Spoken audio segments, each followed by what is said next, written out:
Hello guys, ഇന്ന് നമുക്ക് ഒരു അടിപൊളി ഫിഷ് ബിരിയാണി ഉണ്ടാക്കി നോക്കിയാലോ.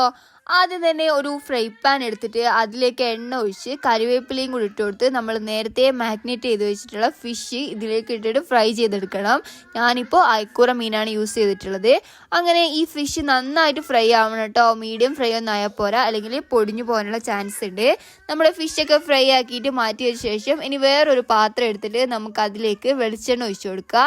ശേഷം ഇഞ്ചിയും വെളുത്തുള്ളിയും കൂടെ പേസ്റ്റ് ആക്കിയിട്ട് ഇട്ടതും പിന്നെ പച്ചമുളക് പേസ്റ്റ് ആക്കിയതും കൂടി ഇതിലിട്ടിട്ട് നന്നായിട്ട് മൂപ്പിച്ചെടുക്കണം.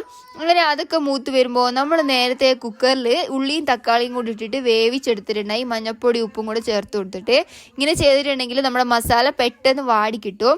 അങ്ങനെ അതും കൂടെ നമുക്ക് ഈ ഇഞ്ചി വെളുത്തുള്ളി പേസ്റ്റ് ഇതുണ്ടാക്കിയല്ലോ അതിലേക്ക് ചേർത്തിട്ട് നന്നായിട്ട് വാട്ടിയെടുക്കണം. ഇതിൻ്റെ ഇടയിൽ നമുക്കിതിലേക്ക് കുറച്ച് കരിവേപ്പിലയും മല്ലിച്ചപ്പും കൂടെ ഇട്ട് കൊടുക്കുക. അങ്ങനെ ഇതിലെ വെള്ളമൊക്കെ വറ്റുന്നവരെ കുറച്ചധികം നേരം വാട്ടിയെടുത്തിട്ട് അങ്ങനെ വാടി വരുമ്പോൾ നമുക്കിതിലേക്ക് ആവശ്യമായിട്ടുള്ള മസാലപ്പൊടികൾ ചേർത്ത് കൊടുക്കുക. കുറച്ചധികം കുരുമുളക് പൊടി, പിന്നെ മല്ലിപ്പൊടി, പിന്നെ ആവശ്യത്തിന് വേണമെങ്കിൽ കുറച്ച് മല്ലിപ്പൊടി ചേർത്ത് കൊടുക്കുക. അതിനുശേഷം നമ്മുടെ ഫിഷ് മസാലയും ബിരിയാണി മസാലയും കൂടെ ചേർത്തിട്ട് ഇത് നന്നായിട്ട് മസാലയൊക്കെ പിടിക്കുന്ന തരത്തിൽ ആ പച്ചമണക്ക് പോകുന്ന വരെ നമുക്ക് വാട്ടി കൊടുക്കണം. അങ്ങനെ ഇത് നന്നായിട്ട് വാടി വരുമ്പോൾ ഇനി നമുക്ക് കുറച്ച് മല്ലിച്ചപ്പും പുതിന ചപ്പും കൂടെ ഇതിലേക്ക് ആഡ് ചെയ്ത് കൊടുക്കുന്നുണ്ട്. അതും കൂടെ കഴിഞ്ഞിട്ടുണ്ടെങ്കിൽ നമുക്ക് ഇനി നേരത്തെ ഫ്രൈ ചെയ്ത് വെച്ചിട്ടുണ്ടായ ഫിഷ് ഉണ്ടല്ലോ അതും കൂടെ ഇതിലേക്ക് ഇട്ടിട്ട് നല്ലോണം മിക്സ് ചെയ്തെടുക്കണം.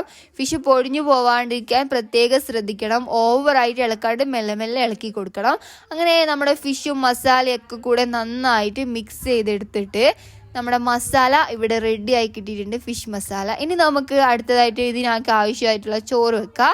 അതിനായിട്ട് ഒരു കുക്കർ എടുത്തിട്ട് ആ കുക്കറിലേക്ക് ആദ്യം വെളിച്ചെണ്ണ ഒഴിച്ചു കൊടുക്കുക. അതിലേക്ക് പിന്നെ പട്ട, ഗ്രാമ്പൂ, ഏലക്കയും നമ്മുടെ വലിയ ഉള്ളി ഉണ്ടല്ലോ അതും കൂടെ ചെറുതായി അരിഞ്ഞതും കൂടെ ചേർത്തിട്ട് നല്ലോണം മൂപ്പിച്ചെടുക്കണം.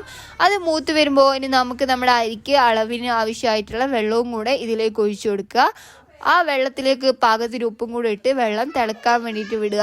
അങ്ങനെ വെള്ളമൊക്കെ തിളച്ച് വരുമ്പോൾ നമ്മൾ നേരത്തെ കഴുകി വെച്ചിട്ടുള്ള നമ്മൾ അരി ഉണ്ടല്ലോ അതും കൂടെ ഇതിലേക്ക് ചേർത്ത് കൊടുക്കുക.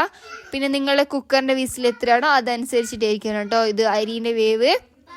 അങ്ങനെ നമ്മുടെ അരിയൊക്കെ ഇവിടെ വെന്തിട്ട് നല്ല ചോറായി കിട്ടിയിട്ടുണ്ട്. ഇപ്പോൾ നമ്മുടെ ബിരിയാണിക്കുള്ള അരിയും ഇവിടെ പിന്നെ മസാലയും എല്ലാം റെഡി ആയിട്ടുണ്ട്. നിങ്ങൾക്ക് വേണമെങ്കിൽ ഇത് ദമ്മിനിടാം കേട്ടോ. ഞാനിപ്പോൾ ദമ്മിനിടുന്നില്ല, രണ്ടും സെപ്പറേറ്റ് ആണ് വെക്കുന്നത്. അപ്പോൾ ടേസ്റ്റി ആയിട്ടുള്ള നമ്മുടെ അയക്കൂറ ബിരിയാണി ഇവിടെ റെഡി ആയിട്ടുണ്ട്.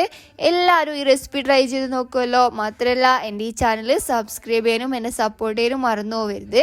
എന്നാൽ പുതിയൊരു വീഡിയോ ആയിട്ട് വരുന്നവരേക്കും എല്ലാവർക്കും ബായ്.